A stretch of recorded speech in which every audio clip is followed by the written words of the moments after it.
And what is going on, No Business fam? Welcome back to the No Business Soccer Podcast, where we got no business talking about soccer, but guess what? We're doing it anyway. And today we don't have Danny P. He's playing soccer. He's winning that ship, isn't he? So better be winning.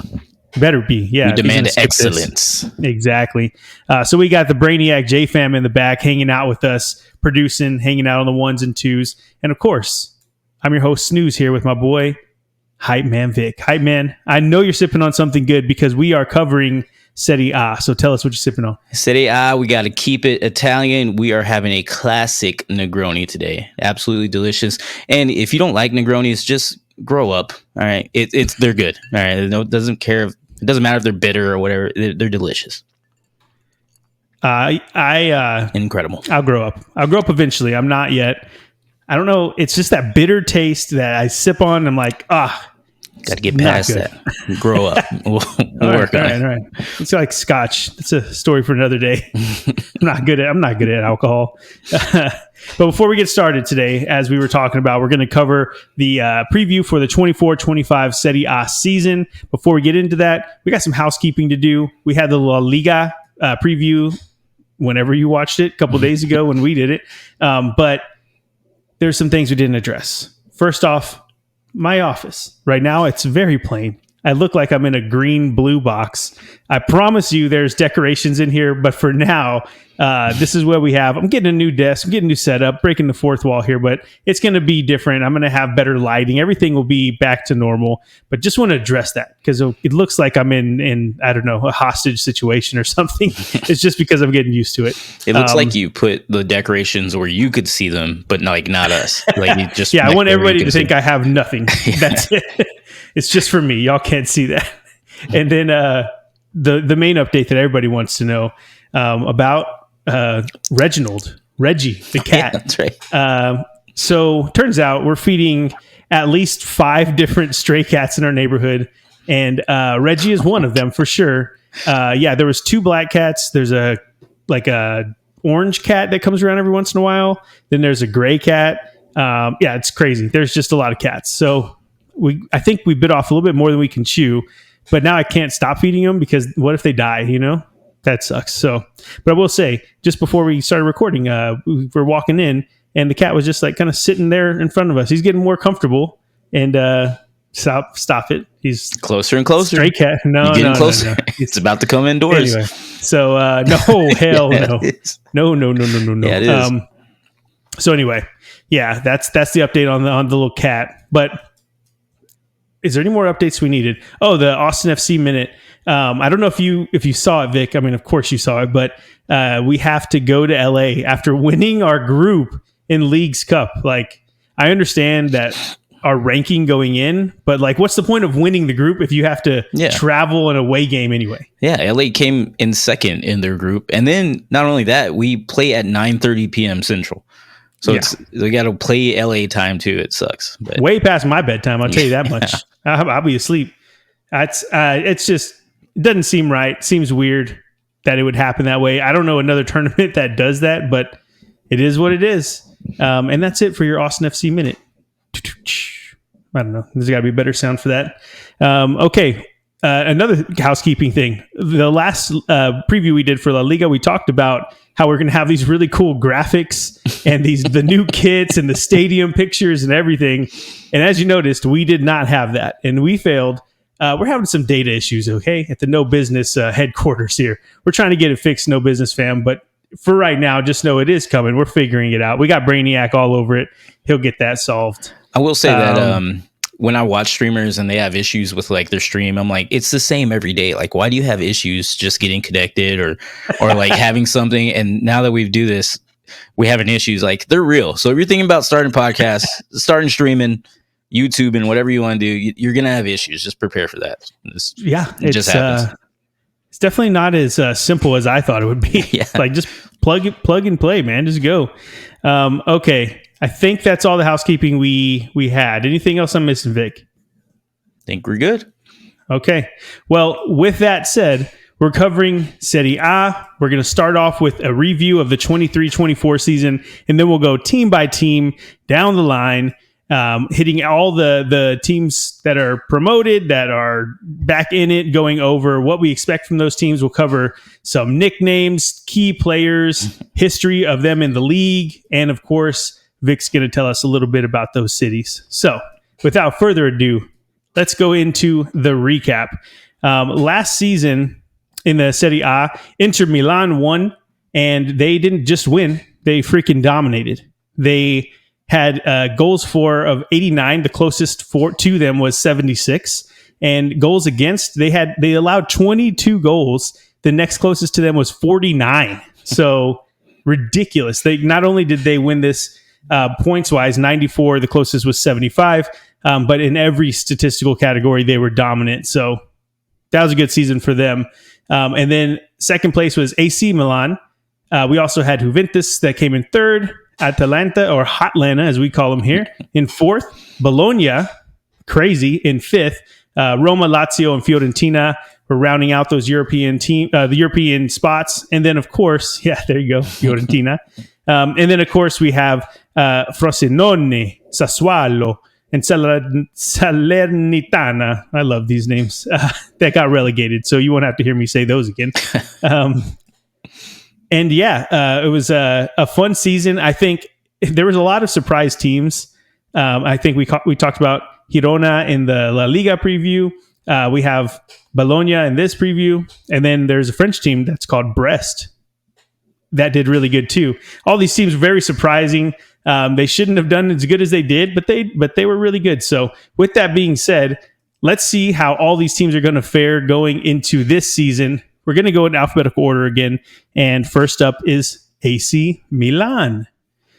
AC Milan, also known as the Rossoneri, the most popular nickname, which translates to the Red and Blacks in Italian. Who would have guessed it? They were founded December 13th, 1899, 124 years ago. And their coach going into this season is Paulo Fonseca. He is from Mozambique. He joined from Lille in June of this past summer. So obviously very new. But he's also coached Porto, Shakhtar, Roma. So he's been around the block a bit. And if you don't know where Milan is, it's in the Lombardy region of Italy. And I'm pretty sure Vic's going to tell us all about it. So we'll get right over. Just a little bit. Again, AC Milan is obviously in Milan. It does have a population of 1,371,498. So a good chunk of people there, and a 70.18 square mile area. Yeah, square mile area. Radius? Yeah, I was almost at radius. Yeah. Their stadium that they play in right now is Giuseppe Meazza, and with a capacity San Siro. So let's take what we all call it. Yeah, there you go. San Siro. There's like a field, and then there's the stadium that I don't know. You can go look it up. It's a pretty nice stadium. It holds 80,018 people. So basically, what this is like, because again, Victor, what does this mean in American? Well, the closest U.S. city population that we have here to Milan is San Diego, California. Have you ever been there? Beautiful place. Cool place. Yes, it is. But the closest U.S. city to, as far as like size, is Santa Clarita, California. Much less known. Santa Clara? No, Clarita. Exactly. Oh, yeah. Smaller. So again, very, very small, taking everybody in San Diego and just squished them down to size into Santa Clarita. And the closest pro stadium that we have is the greatest stadium of all, AT&T Stadium, home of the 5-time Super Bowl champion Dallas Cowboys. I think I moved that Dallas Cowboys sign just so that you could see it when I talked about that. As a Packer fan, we're very grateful for that stadium as well, as we won the Super Bowl there. Yeah, so. I was there with you when y'all won that. So that's true. You weren't there in reality, but you were there physically. Yeah, I got messed up. Okay, we could say that too. That's the closest pro stadium. The closest non-pro stadium they have that is closest to that is Gaylord Family Oklahoma Memorial Stadium, home of the Oklahoma Sooners. And doing my research when I was doing this, it was 11:34, and OU still sucked. Very nice, very well done. Well, we're going to go over how they did last season. And AC Milan actually finished second, which is pretty annoying because their noisy neighbors Inter won it. Qualified for the Champions League. They had 76 goals for, which was second, and 49 goals against, which was 11th. So obviously big disparity there. Their best ever finish. AC Milan has actually won 19 league titles, and most recently in the 21-22 season. In Europe, this past Champions League season, actually, 23-24, they finished third in the group of death.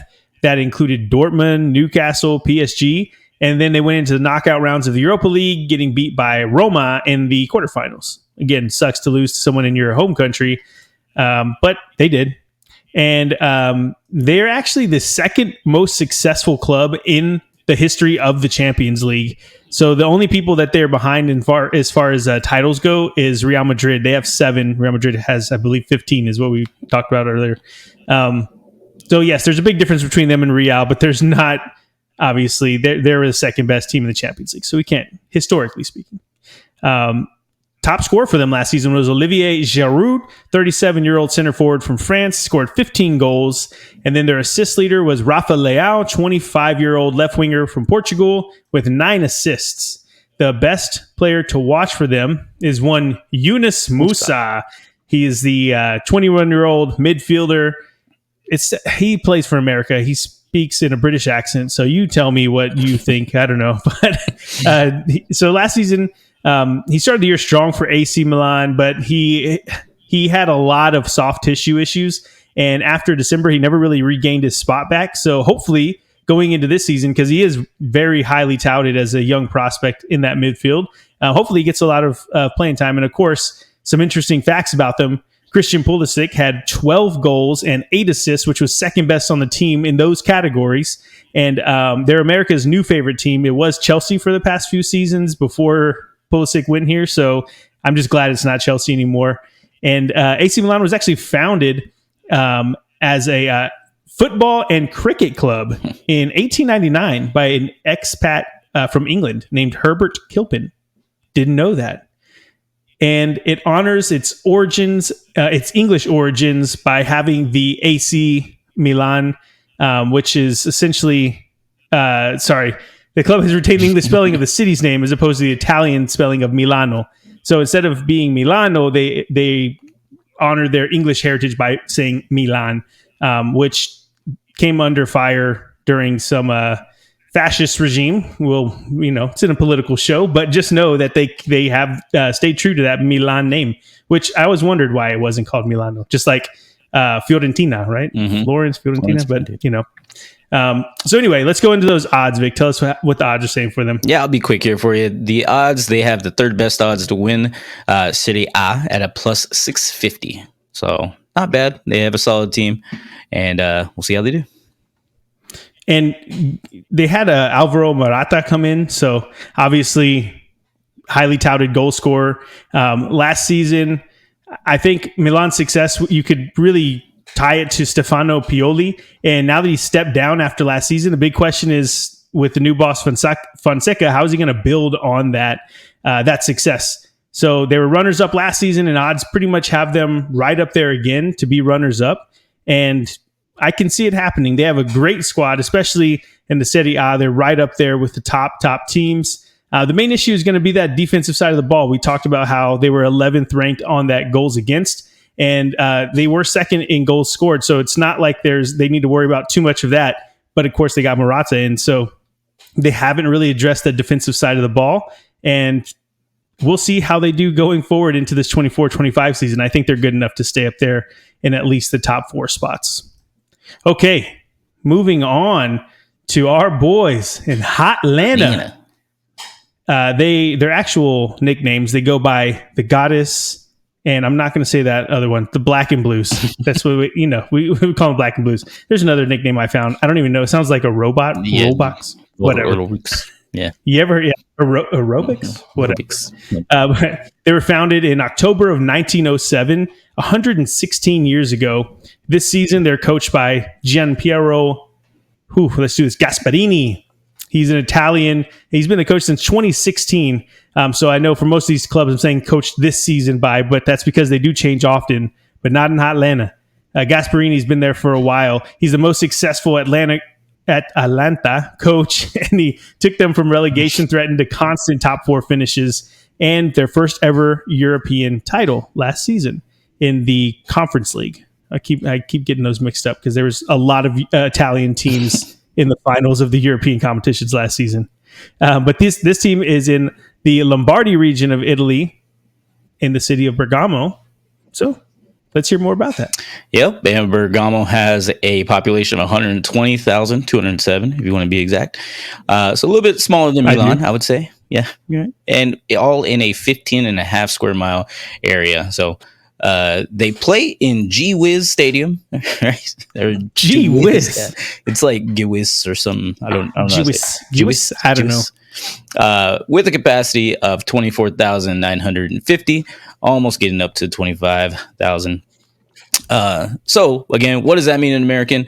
Well, the closest U.S. city by population to Bergamo is Fairfield, California. Not a big name, California, but it's still in California, I guess. And the closest U.S. size that we have to that is Costa Mesa, California, which we've used in La Liga, but still tiny little city, 15.5 square miles area.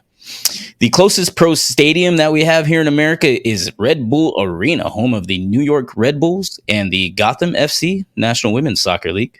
And the closest non-pro stadium, shout out to Gotham, my Batman homies out there.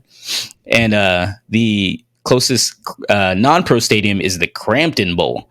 And it's a Alabama high school stadium that also hosts a bowl game, but basically a high school stadium for football. 25 grand? Yeah. 25,000 people? 25 grand. Yeah. Oh my God. It's crazy. For high school. Wow. Okay. We have a bigger one here in Texas. I'm pretty sure we have like a lot bigger ones here in Texas.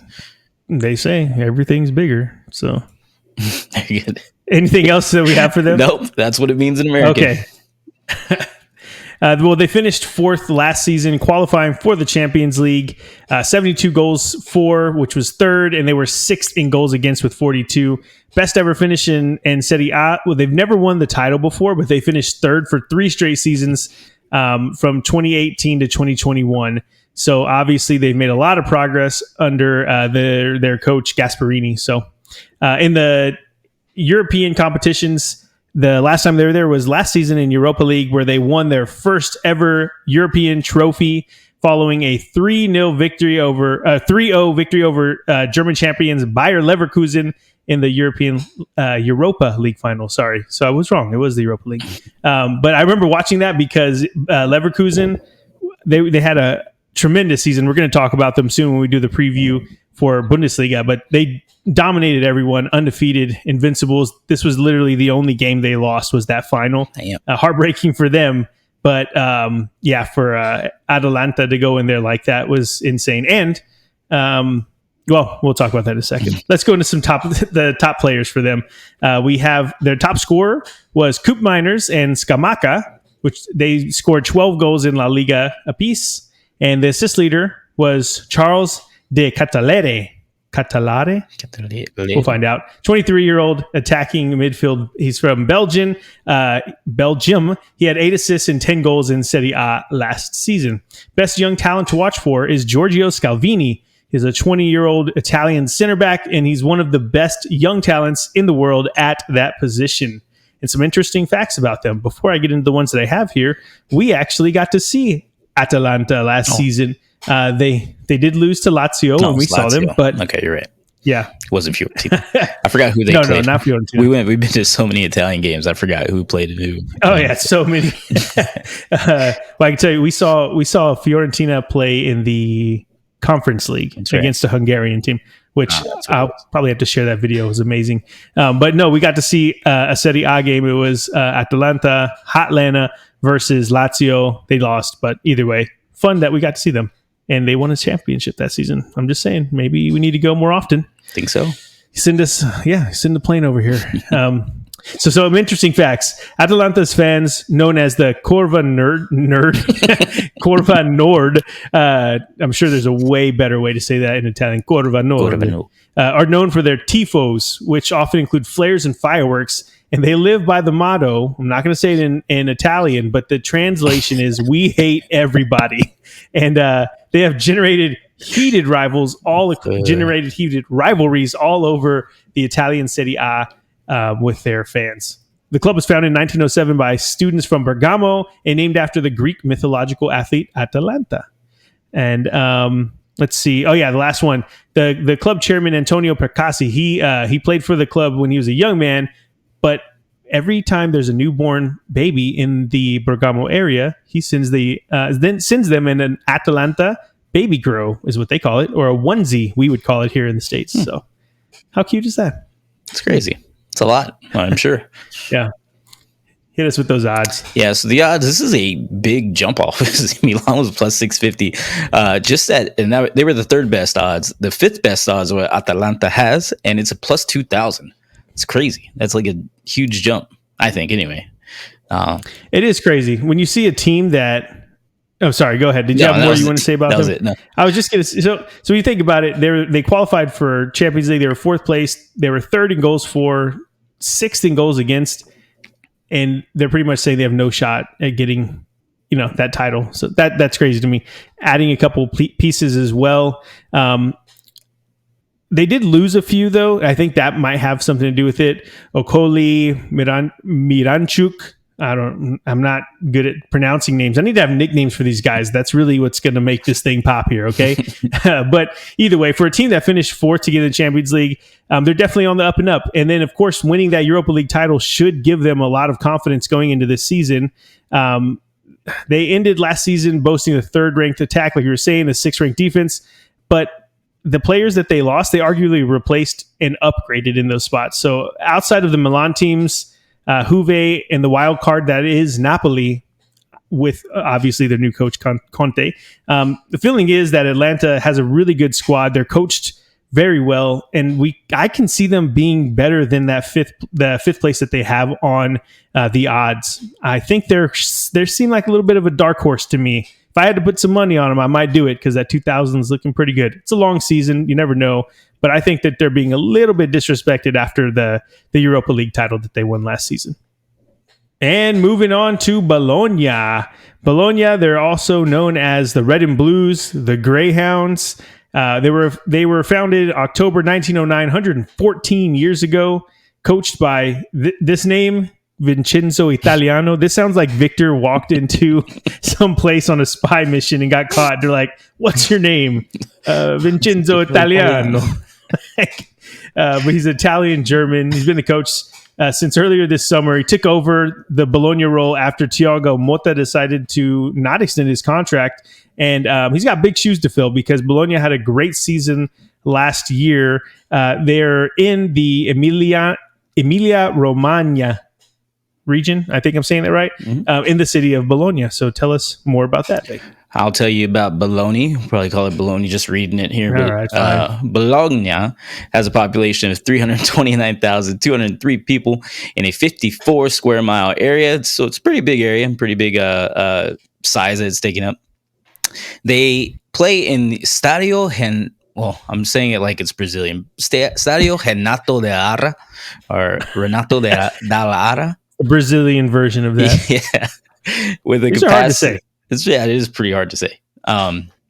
With a capacity of 38,279. And of course, what does that mean in American? Well, the closest U.S. city population is probably the best city ever. It's where your boy was born, Arlington, Texas. And the closest U.S. size is Fayetteville, Arkansas, which are better known cities that we have that we're going to be talking about here.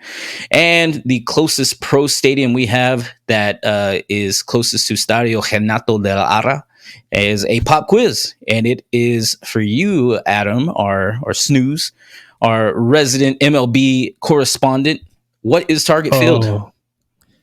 Oh, that's easy. Minnesota Twins. Minnesota Twins. Yeah, that was easy. We'll get a little bit harder in a minute. But great stadium, by the way. Yeah. That was a really fun place. Nice. Good.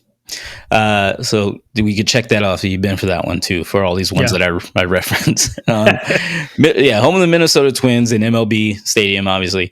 And the closest non-pro stadium we have is Nippert Stadium, the Cincinnati Bearcats college football stadium.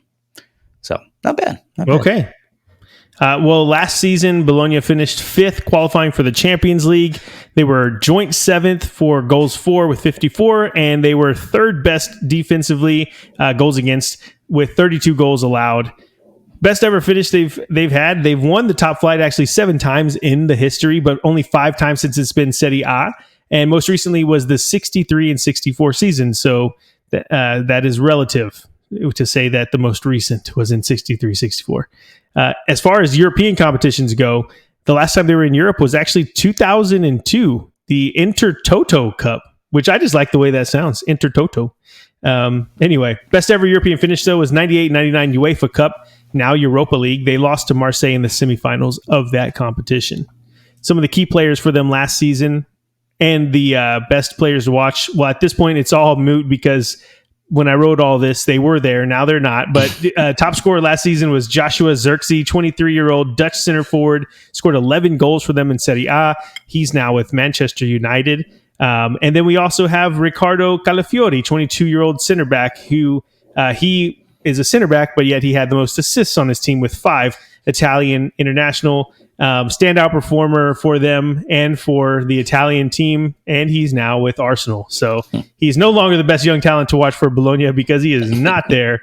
But some interesting facts about them. Bologna has officially qualified for the Champions League for the first time in their since their last Serie A title win in 1964, and check out the celebrations. I have a link. I'll leave it somewhere, maybe in the comments section or in the description. But it's insane. The whole city came out to celebrate for them. You love to see it. Such a good time. Wish I was there to see that happen. I think, let's see. Yeah, finished 5th and qualified. So despite this club's tiny $29 million euro budget, which is the 15th lowest in Serie A, they still were able to get all of that done. And everybody, well, I don't want to say everybody, most people believe that it was due to the coaching and some of those players, which are all gone. So tell us the odds that they do that again, Vic. Well, they do have the 9th best odds, so middle in the pack there, and they are at a plus 10,000 to win Serie A. So odds are kind of reflecting that. Yeah, when you lose your coach, your top scorer, your top assist leader, there's not.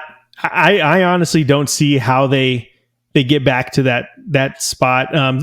Obviously, mid-table, that's not as good as they did last season, but still, it's a tale as old as time when you have a small team that does great. They have surprise success one year. The next year, they attract all the wolves, and then everybody gets picked off and picked apart. Odds have them finishing mid-table, like Vic was saying. But they have a ton going against them because on top of their squad being picked apart, they don't have they have more games this season in the Champions League. So I don't see them. I just don't see how they get back to the promised land like they did last time. Now, don't get me wrong. They still have Lewis Ferguson, Dan Ndoye. They have Michel Abachar, who we saw him, Switzerland. But if their replacements struggle, then yeah. They're going to struggle. They're not going to do as good, which makes sense. Or if their coach isn't as good, there's just a lot riding on this, and I don't see them getting back to the heights that they hit last season. Okay, I'll stop being a hater. I'm going for them. I'm not saying they are, and I'm not rooting for them to. I'm just saying. Anyway, we're moving on to the next team, which is Cagliari, which probably has the coolest crest, and you'll find out why in a second. They're also known as the Islanders, the Red and Blues, the Sardinians. They were founded May 1920, which is 104 years ago. They're coached by David Nicola, Italian. He joined the club. There's a lot of new coaches here, too. Earlier in July, in the summer, he was hired after Claudio Ranieri retired.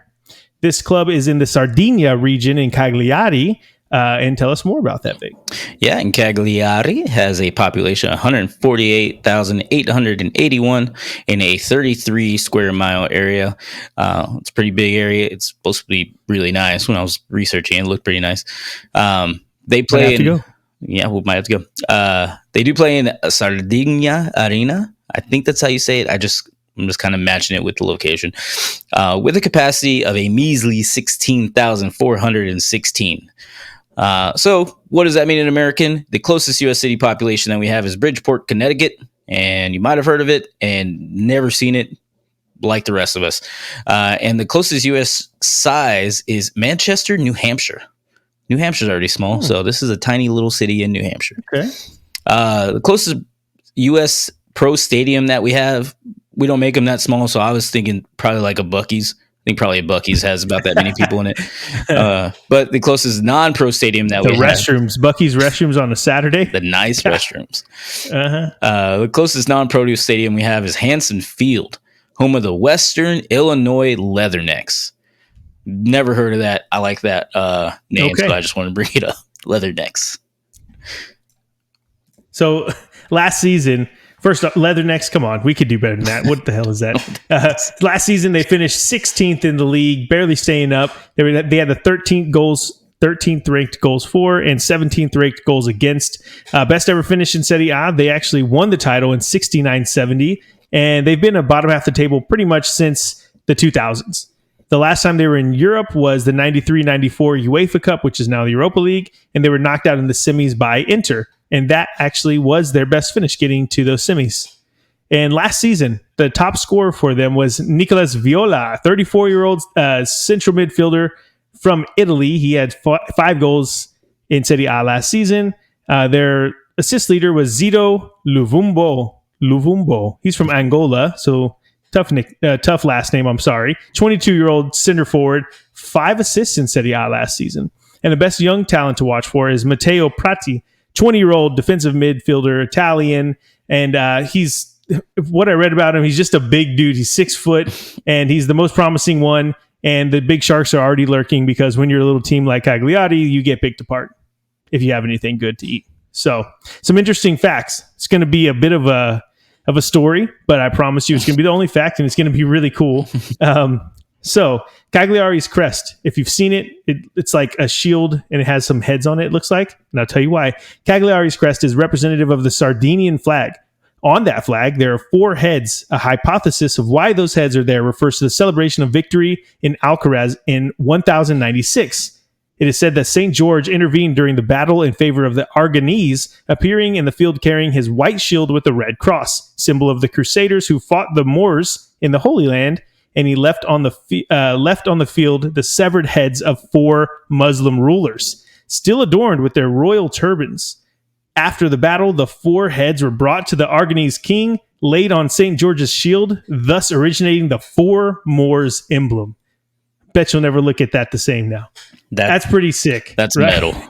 That's metal right there. That's awesome. It sucks that they're not that good, but it's like what a cool crest. So anyway, tell us the odds. Yep. So speaking of not being that good, they have them finishing 17th best, not to win the Serie A, but 17th best. They actually have a plus 135 odds of, I don't know if it's a good odd or bad odd, being relegated. So well, they're not one of the favorites. They're not minus money, but you're not. You're very close to pretty even. Close. So, the odds of them, the bookies have them 17th, which tells you all that you need to know.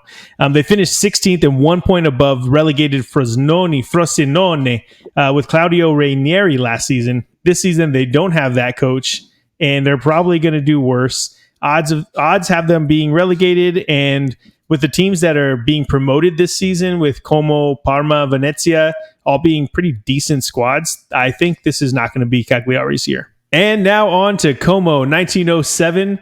They go by those from Lake Como, or the Blues, or the Blue and Whites, because their crest is blue and white. They were founded in 1907, 117 years ago. Their head coach is Ossian Roberts. He's a Welshman.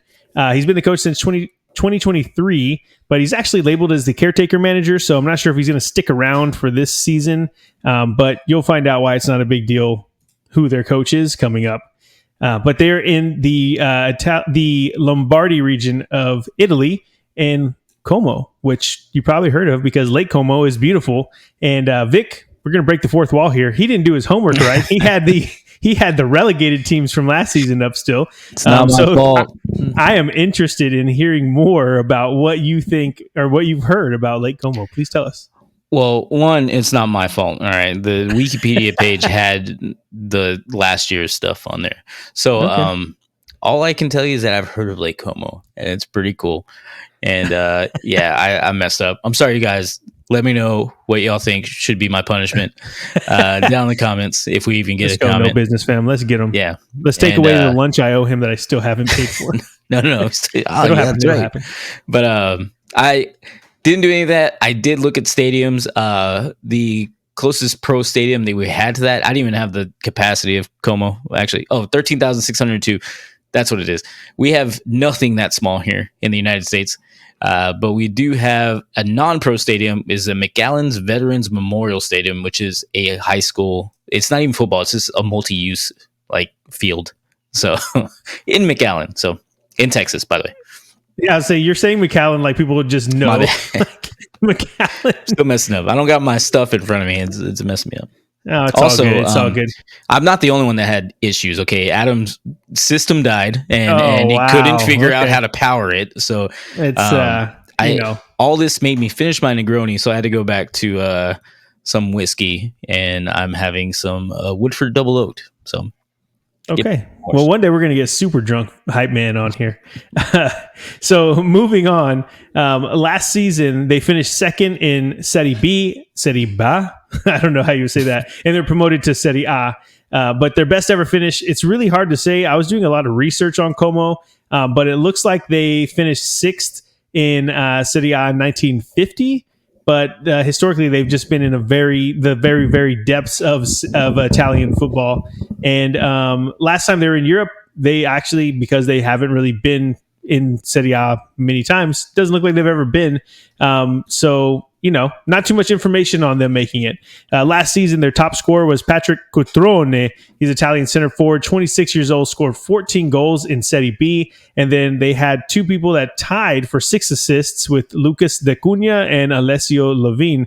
And actually, our boy LDC, he is 23-year-old left winger, French Portuguese, scored 7 goals and 6 assists last season, like we just talked about, to go along with those assists. He was signed for $500,000 from Nice, and he's shown a ton of improvement since then. And he's one of their highly rated players on that team now. So hopefully they don't have to sell him off, but we shall find out. Como, some interesting facts about them. Como has played in the second or third division for most of its existence and has been declared bankrupt twice in the last 18 years.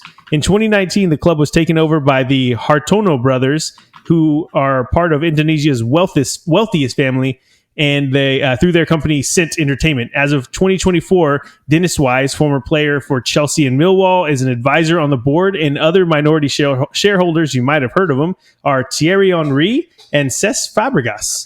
Arguably one of the most beautiful lakes on the planet, and Victor had nothing to say about it. All right, that's the last. I'm sorry. But yeah, it's hard to say that a team that is in one of the most beautiful places on the planet with some of the most popular footballers on the planet aren't going to be able to recruit people. So yeah, they definitely have done that. But what do the odds tell us about this team? Odds are not great. They are at a plus 30,000 to win Serie A. So again, newbies on the scene, not giving them good chance here. Yeah, and looking at those odds, that puts them right around mid-table. And for a team that is just being promoted for the first time, that's insane. But when you look at some of the players that they brought in, some of the notable names, we'll just start off with Rafael Varane and Alberto Moreno, Pepe Reina. It's crazy. There's, again, when you have coaches or when you have players that have all of this interest and all of this beautiful land and everything that they can provide, of course, it's going to be easier to recruit than some of the teams that have lesser known players on the board. So really fun place, really fun team to watch this season. Seems like a lofty goal for a newly promoted team to stay at mid-table. But like I was saying, the fact that they're being able to recruit these guys coming in with big names, and they have a lot of good talent on that team, I think they're going to be able to stick around for a while, and I think that this is going to be their first step to making sure that they become a mainstay in La Liga.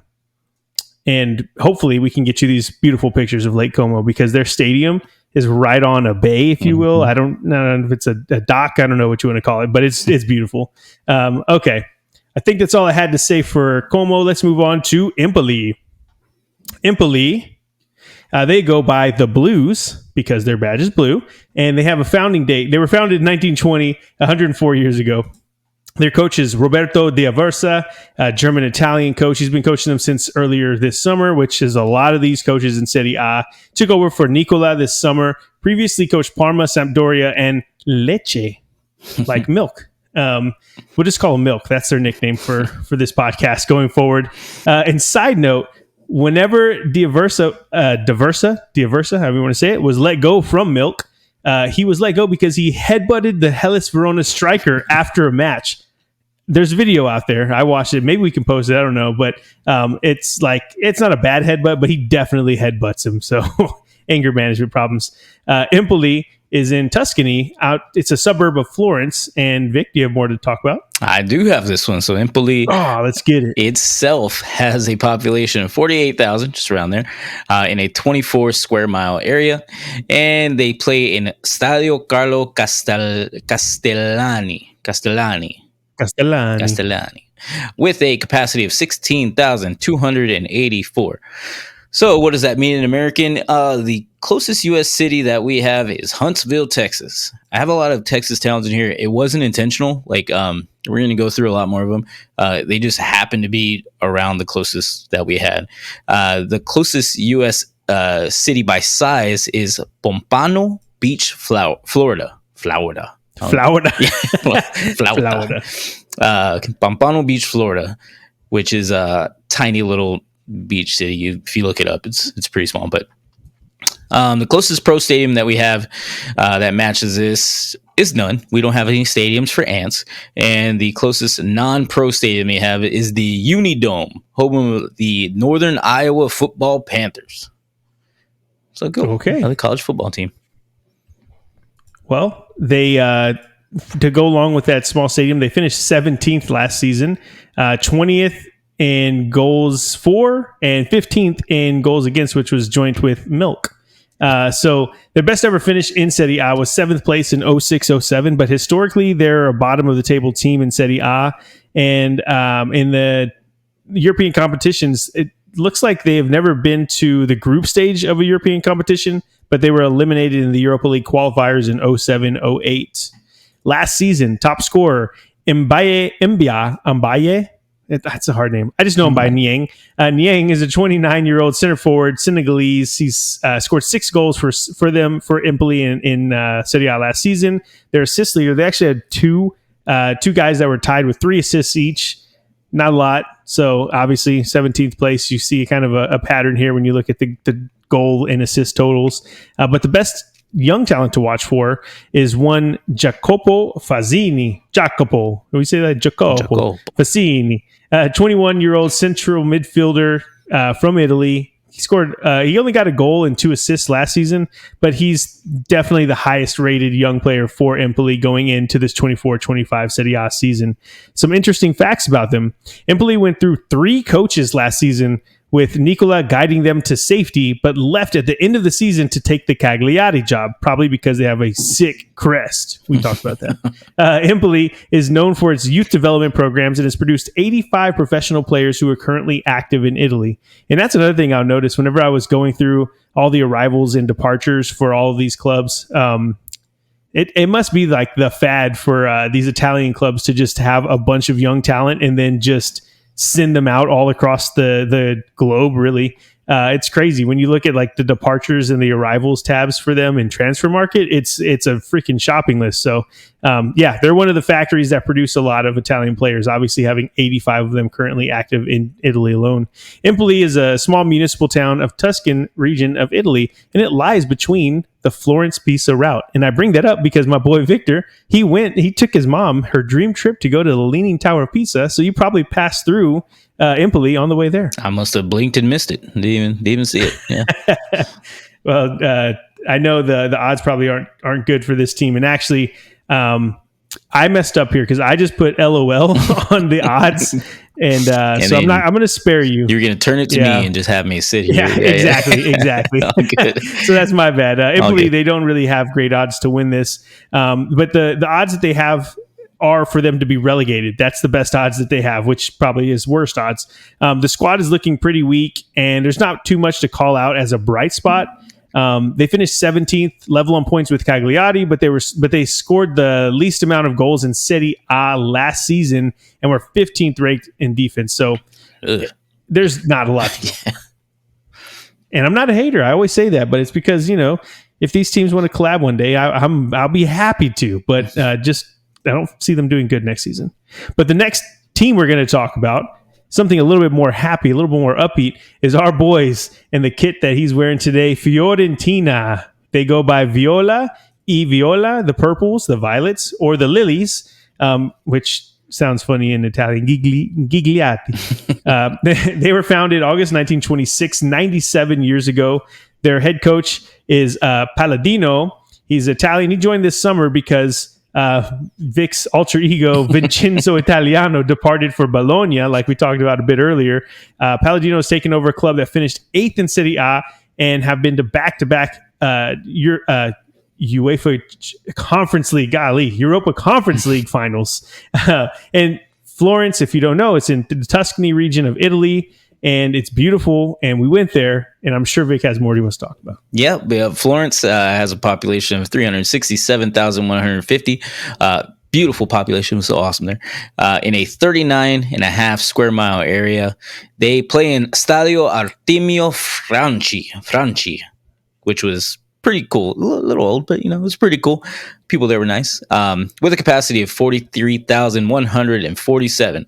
So what does that mean in American? Well, the closest U.S. city to the population is New Orleans, Louisiana, and the closest U.S. size is Corona, California. So if you haven't heard of Corona, California, put everybody in New Orleans in Corona, California. It's a tiny city. It's pretty crazy. The closest pro stadium that we have here in America, we'll do another pop quiz. Yes. This one's kind of, I don't know. I'll just leave it. The closest pro stadium is Great American Ballpark, home of the, who do you got? Milwaukee Brewers? Nope. You've been to Milwaukee. Have you been there? You don't know what they're saying? I haven't been to that way. Great American Ballpark. Oh, that's, okay. I'm going to do one more, then I'm going to stop. Great American. That's one of those Midwestern. Let's say Detroit. Nah. The Cincinnati Reds. We got them, guys. Oh, we got them. Come on. Yeah. Great American Ballpark. I should have known that. It was going to get harder. I told you we were going to get harder. Okay. I told you we get hard around here. So. I haven't been there, obviously. So. Oh, yeah. That's right. And the closest non-pro stadium we have is Alumni Stadium, home of the Boston College Football Eagles. So we have heard of Boston College. It's pretty nice. Well, what I will say is that first off, I'm embarrassed that I didn't know that. Second, they actually have a new badge this season. Fiorentina does, and the relief that I know new kit. The release for the new badge is has like an American hype voice on it. And I'm like, dude, one day let us do that. Like, let us be that voice that's going to kind of like one day. Hell yeah, I don't know, cool. Like that'd be cool. Because we are fans. And the other thing I'll say about the stadium, it is a little older, but that's kind of like the charm whenever you go to these stadiums in Europe. And I can't remember the name of the sandwich. Maybe you guys can. But outside of the stadium, there's like a line of food trucks. And so everybody, obviously you drink a lot when you're there. When you're done with the games, you go, and everybody was like drinking and going to these food trucks. And there's a sandwich. I don't even know. It was maybe like cow intestines. I don't know. But it was so freaking good. Great. Yeah, it was amazing. Vic got his future father-in-law drunk there, so Gabe, great times. I think Gabriel's his name, but I think he did listen to the first episode that we made while he was at work. Well, maybe Gabriel, this one. If you're listening to this one, remember our time. We'll go back and get another game somewhere. Hey, you got him in trouble too. It's all right, we're on vacation. We all got in trouble that day. Okay, moving on. Last season, as we talked about, Fiorentina finished 8th. They qualified for the Europa Conference League. They were 5th in goals for and joint 8th with Roma in goals against. And best finish they've ever had in Serie A. Fiorentina has won the Italian league 2 Italian league titles in 55-56 and again in 68-69. In European competition last season, 23-24, they went to the Europa Conference League final and they lost to Olympiacos in the final, which was historic in its own right because it was the first Greek team to win a European championship, I believe. And the best ever finish, Fiorentina's only trophy came as the 1960-61 European Cup Winners' Cup. I love that one too. Last season, top scorer was Nicolas Gonzalez, a 26-year-old right winger from Argentina. He scored 12 goals in Serie A, and last season they had two people tied with 5 assists in Alfred Duncan and Cristiano Baraghi. And the best young talent to watch for is Michael Coyote. I don't want to say that. That sounds weird, but yeah, that's our boy Michael Coyote. Okay. 20-year-old Italian right back. Last season, he had 1 goal and 2 assists in Serie A. And per Trigger the Press, our boy Coyote's journey from Serie D to Serie A highlights his resilience and ambition. His technical skills, coupled with his physical attributes, make him a well-rounded defender with the potential to excel further. The decision by Fiorentina to lock him down with a contract until 2028 signals their belief in his potential to become a cornerstone of the club in the years to come. And the reason why that young talent gets a breakdown more deep than the other ones is because, well, we're Fiorentina fans, of course. Right. So some interesting facts about them. They made the finals in the 22-23 edition of the Europa Conference League, like we talked about, being the first club to record 2 consecutive final appearances and 2 consecutive defeats in the competition's history. Now, obviously, it's a newer competition, so yeah, but still, that sucks. I mean, but it's cool. You got to be good to make it there, right? I don't know which one hurts more. Whatever, we can debate that another time. But Fiorentina is one of the 15 European teams that have played in the finals in all 3 major continental competitions: the European Cup, which is Champions League, the Cup Winners' Cup, and the UEFA Cup, which is also now the Europa League. So that's pretty cool. Tell us the odds, Vic. Yeah, the odds have them kind of middle of the pack again. They're the 8th best odds with a plus 10,000, and I'll put some money on that. I got the jersey. I'm gonna have to buy some new ones because they got a new badge, but new badge, definitely gonna do that. Yeah, and them finishing 8th, they finished 8th last season, so it's lazy bookmaking, if you ask me. I think we can put some money on them. They might do a little better, but they're starting the season with essentially the same squad that they got to the Europa Conference League final with last season, except they added Moises Kean from Juve. So obviously they're going to be a little bit better. Fiorentina, Bologna, Roma, Lazio, they're all starting this season with a new head coach. So 5 to 8 in that Serie A battle in that table. Not to mention that Napoli is expected to take a big leap this year. I could see them creeping up there a little bit. I mean, it really depends on how the new coach gels with everybody, but I really see them having a good season. And maybe I'm a homer, maybe not. We'll find out. All right. Anything else you want to say about Fiorentina or Viola before we move on? Nope. All good. Okay. Go watch a game there. Yes, tons of fun. Eat that stomach sandwich. Okay, Genoa is the next team. They are also known as the Griffins, the Red and Blues, and this one I found weird, the Old Fools. Of course, these are the translations. I'm sure it sounds much better in Italian, but the Old Fool. They were founded September 1893, 130 years ago. Going into this season, Alberto Gilardino is their head coach. He's been there since 2022. He's newer to coaching with his playing career just ended in 2018 with Spezia, and he's already coaching a Serie A team a few years later. So that's crazy to me. But Genoa is in the Liguria region of Italy, and Vic's going to tell us a little bit more about that. Yeah, and Genoa is pretty big. It has 560,688 people in a 92.78 square mile area. So a good chunk of land and people there. They play in the Stadio, I'm not making this up, Stadio Luigi Ferraris. And have a capacity. That's your other alter ego. I think I'll use that one. That was pretty good. Stadio Luigi Ferraris with a capacity of 36,599. What does that mean in America, Victor? Well, the closest U.S. city population that we have is Albuquerque, New Mexico. Again, pretty good chunk of people there. And the ABQ. The ABQ, yeah. The closest U.S. city size that we have is South Fulton, Georgia. So not the biggest, but them Georgia towns kind of spread out a lot. And the closest pro stadium that we have here, we have another quiz time. Adam, our MLB correspondent, the closest pro stadium we have is Lone Depot Park, home of the Oh, stop it. Lone Depot Park. Are you kidding me? You say it? You still haven't said it? I don't know. The White Sox. I have no idea. The Miami Marlins. Miami Oh, Marlins. God. Yeah. Okay. I had no idea. Wow. I was like, do they mean Home Depot? Obviously, I No, didn't. they don't mean Home Depot. It's Lone Depot. Yeah. Okay. Anyway, all right. The closest non-pro stadium that we have is Canvas Stadium, home of the Colorado State Rams, with their green and gold colors. Pretty cool. Okay, well, I'm getting more embarrassed as we go through these. Last season, they finished 11th. They were 10th in goals for, 7th in goals against, and their best ever finish in Serie A. They've won Serie A 9 times, with the most recent being in the 23-24 season. More recently, though, they've been a mid to bottom half of the table team in Serie A, and in European competitions, they were actually last there in 2009 and 2010 Europa League. Did not get out of the group stage, though.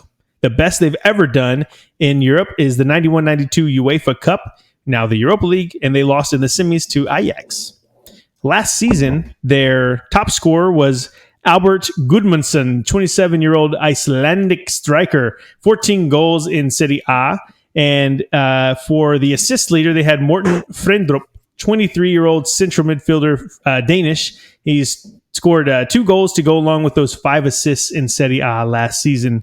And he's actually the best young talent to watch for on this Genoa team as well. Bright future with Genoa, so much so that they actually rejected a £25 million offer from West Ham United for his services. So obviously they have a lot of faith in him, and he's going to get more minutes whenever you kind of push off that amount of cash.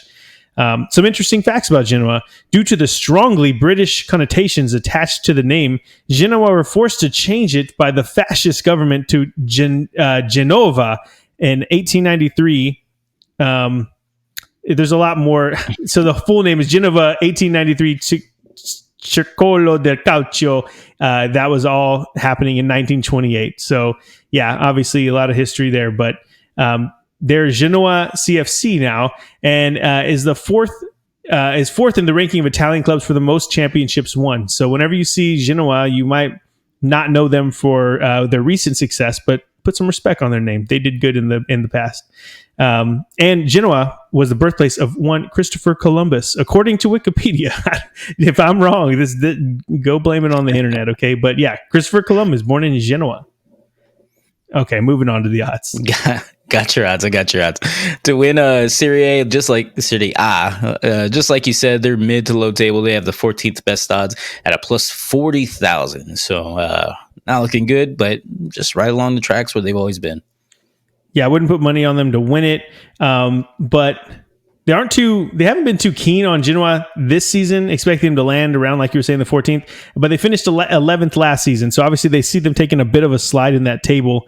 And Genoa were in the top half of the table in terms of goals against and goals for last season. And with the additions of Vitinha and De Winter, I wouldn't be surprised if they finished a little further up the table. So I think the odds are a little off on this because, again, whenever you're signing better players to help better your squad, but then you already were top half of the table in both defense and offense. I feel like they're being a little bit disrespected, and I don't know why. I was trying to figure it out. They lost Joseph Martinez, a goalkeeper, but I don't really see him being too big of a issue. So yeah, I don't know why the odds have them so low, but I'm feeling that this team could be a little bit, I don't want to say dark horse-ish, because it's not like they're going to get dark horse-ish. It's a hard word to say. Horse-ish. I don't think they're going to go like that far up the table and win the league or get into the Champions League. I'm just saying 11th for a team that seems like they've only gotten better. Seems a little disrespectful. So I would say put them around like maybe 8th or 9th. But either way, let's move on now to Hellas Verona. And Hellas Verona goes by the Yellow and Blues or the Mastiffs, which is freaking cool. If you look at their badge, which hopefully we get our data fixed and figured out, we can have it for you. The badge, I thought it was always just a V with like weird faces, but it's actually Mastiffs, so that's pretty cool.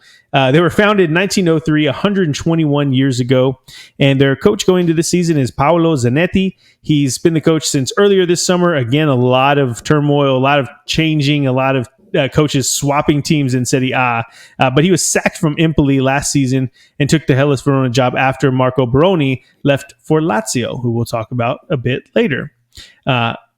This team, Hellas Verona, is in the Veneto or Venetia region of Italy in the city of Verona. Vic, tell us some more. Yep. The city of Verona has a population of 257,274. Nice chunk there in a 54.38 square mile area. They actually play, their current stadium is Marcantonio Bindegoli. Bindegoli. I think that's Nailed it. yeah, pretty much. I bet you thought you were in Italy right there. With a capacity of 39,211 people. So what does this mean in American? The closest U.S. city population that we have is Lubbock, Texas. Lubbock does have a lot of people, despite it being like close to nothing. Also a college town, so that's probably half of its population. With the closest U.S. city size being Fayetteville, Arkansas. And that's it. Smaller area, obviously. Arkansas kind of spread out a little bit, but they are nowhere close to as densely populated as like Lubbock or any other big cities, obviously. And the closest pro stadium, this one's gonna give you a little bit of save you a little bit of face, Adam, because this one's a layup right here. Thank you. This is going to be an MLB park that we have here in America, PNC Park. PNC Park. I think we said that's the Pirates, right? Pittsburgh Pirates. That's right. Okay. Yes. And the closest non-pro stadium that we have to that stadium is University Stadium. Most generic name they have, home of the New Mexico Lobos. And that's another college football team we have. Yeah. I keep thinking, like, I know what these are, but if someone's watching this from Europe, they obviously have no idea what we're talking about. Yeah. But last season, Hellas Verona, they finished 13th. They were 15th in goals for, 12th in goals against. With they were joint with now relegated Monza. No, they're not relegated. Why did I put that in here? They're joint with Monza. Sorry. Best ever finished in Serie A. They won Serie A during the 1984-85 season, but most recently finished 9th in the 21-22 season. In Europe, they were last time they were there was in 87-88, which, hey, great year. UEFA Cup Europa League now. But their best ever finish, though, was actually in that 87-88 season. They lost to Werder Bremen in the quarterfinals of the Europa League. Their key players, their top scorer last season, is actually a tie between two players. There's Michael Foloroncho and Tishani Noslin, 5 goals in Serie A for each of them. And their assist leader is also going to be the best young talent to watch for, and that is Tomas Suslov, 22-year-old attacking midfielder from Slovakia. He had 3 goals and 5 assists in Serie A. And some interesting facts about them. They were founded in 1903 by a group of university students. The club was named Hellas, the Greek word for Greece, as at the request of a professor of classics, which I'm assuming is history. I don't know.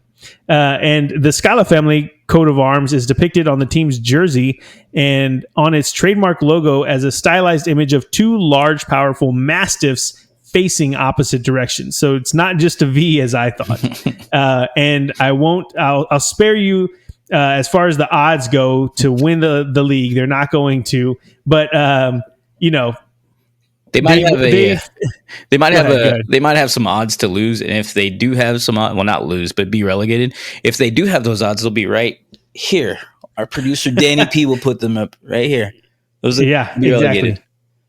And since they finished 13th last season, but they had the 15th ranked goals for and the 12th goals against, it just seems like they're destined to slide a bit. Just looking at the statistical rankings that they were in, those odds have them 5th best to be relegated. I do have it in here, but I don't have the number. Sorry. But there's nothing particular that I like about this team to stand out on paper to say like, yeah, I think that this team is going to do a lot more. They have a couple of people they're bringing in, Serdar from Hertha Berlin, and that's really the only person of note. So, yeah, I don't see them getting that much further up. I think, again, this might be a team that Genoa can pass up and actually make it up that table a bit more. And the next team, we're moving on. We got one of the big dogs in the house, Inter Milan, or just goes by Inter. They also go by the Nerazzurri, which I Didn't say the other ones in Italian, but that's because the Nerazzurri is like what they are called. We say it all the time. The Black and Blues is what it is, and they were founded in March 1908, 116 years ago. Currently being coached by Simone Inzaghi. I always get that name messed up, but that happens a lot. Italian coach. He's been the coach for them since 2021, and in 2024, Inzaghi placed third in the 2023 Best FIFA Men's Coach Award, behind winner Pep Guardiola and compatriot Luciano Spalletti. Good so company. obviously, when your coach is up there with those guys, if you're on the list with Pep Guardiola, pretty good. I don't think the Liverpool coach is anymore. So yeah, we had to go there. We didn't have to say anything at all. We could just kept going. sorry, that was a little blow. Okay, then we have Milan. Obviously, Inter is in Milan, and that's the Lombardy region of Italy. And Vic, tell us more. Yeah, so we already talked about Milan. We went over AC Milan, but if you need a reminder, 1,371,498 people in there in a 70 square mile area. They actually play, we didn't go over this, obviously, but they play in Giuseppe Meazza Stadium. San Siro. Yeah, exactly. That's the nickname for it. With a capacity of 80,000. We went over that as well. Again, the closest U.S. city, because what does this mean in American? The closest U.S. city we have is San Diego, California, with the closest U.S. city size, San Diego by population, probably slow down a little bit. And the closest U.S. city size is Santa Clarita, not Santa Clara, California. It's a little bit smaller. And of course, the closest pro stadium we have is the absolute greatest stadium of all time, AT&T Stadium, home of the 5-time Super Bowl champions, Dallas Cowboys.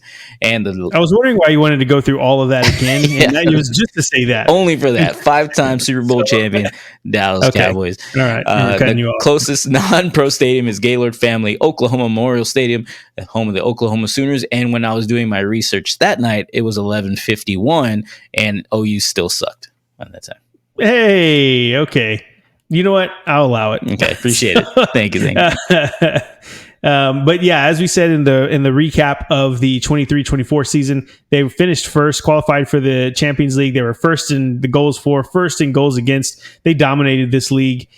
They've won the Serie A title 20 times, including last season. And in Europe, they were in last season's Champions League knockout rounds. They lost to Atleti in the round of 16, and they've actually won the Champions League 3 times, most recently in 2009-2010 season, beating Bayern Munich 2-0. Top scorer last season was Lautaro Martinez, the 26-year-old center forward from Argentina. He had 24 freaking goals in Serie A. And their assist leader last season was Henrik Mkhitaryan, which I haven't heard that name in a while, unless you're watching Inter games a lot. Aged 35-year-old Armenian central midfielder with 8 assists last season in Serie A. Best young talent to watch for on this team is Valentin Carboni. He's a 19-year-old attacking midfielder from Argentina. He had 2 goals and 4 assists in Serie A last season. He actually hasn't featured a lot for Inter, but there's a lot of hype and excitement around this kid, and I'm excited to see if he gets more game time this season. Some interesting facts about Milan. Inter, sorry. Ooh, I would start a fight there. I know. My bad. Inter Milan. So they actually broke from AC Milan, which is why I said I was reading that.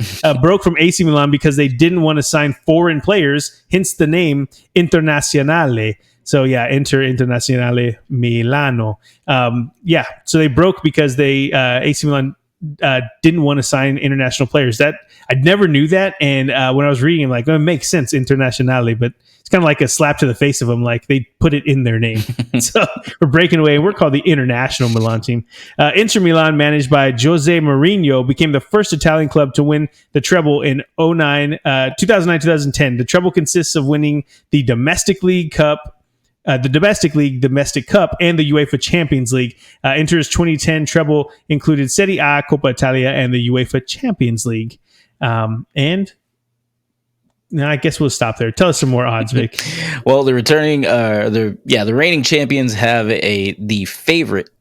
Let me start that again. The reigning champions are the favorites to win Serie A with a -160 odds, which obviously returning champions, going to give them the best odds. I think they look pretty good, and we'll see how it all turns out whenever we start. Yeah, and if you look at the actual squad, they didn't really have anybody that they left of note, and they're adding in the Sassuolo midfielder Fratesi. They actually got the goalkeeper Josep Martinez from Genoa, who we talked about a little bit earlier, and then they also got Carlos Agosto, the left midfielder from Monza. So when you look at the squad that they had that already tore it up, they're only adding more pieces that just to make that squad a little bit deeper. I think their main concern, obviously, I feel like most people think they're going to win Serie A, is going to be competing in the Champions League and going for that 21st one. They dominated this whole league last season, so there's not too much more that they can do. But I think that the losing in the Champions League is definitely what they're going to be after this time around. And maybe if their focus changes, maybe that means they slip up in Serie A. We'll find out. But I don't think so. Okay. Well, I think we've covered the first 10. We will have to break this one up into two. We'll cover the next 10 in the Serie A preview part 2, and that should be out pretty soon. I know we're running through these. The seasons are coming up, but we're getting excited here at No Business. And man, it's right around the corner, 10 days till we have the league. It feels like we haven't even had a break, because we got the Euros. We had, what else? We have the Olympics right now. There's still Olympics right now. Yeah. Copa America. So yeah, it feels like we haven't really had a break, but man, we're excited to get this thing started. So we appreciate it. Like, subscribe. Vic, take us home. Again, like and subscribe, guys. You have no idea how many issues we had today to get this out. So happy to get this out to you guys. At least the first half. We're gonna have the second half of the league of Serie A coming to you guys with our reviews and our predictions. Well, we might have some predictions. We said that last time. I don't think we had any, but we'll see what we can do for the next half. Again, like and subscribe, comment. What do you think I should have as a punishment because I didn't have my team lined up correctly? My bad again. And until next time, can't wait to talk to y'all again. We'll see you. Have a good one. Peace.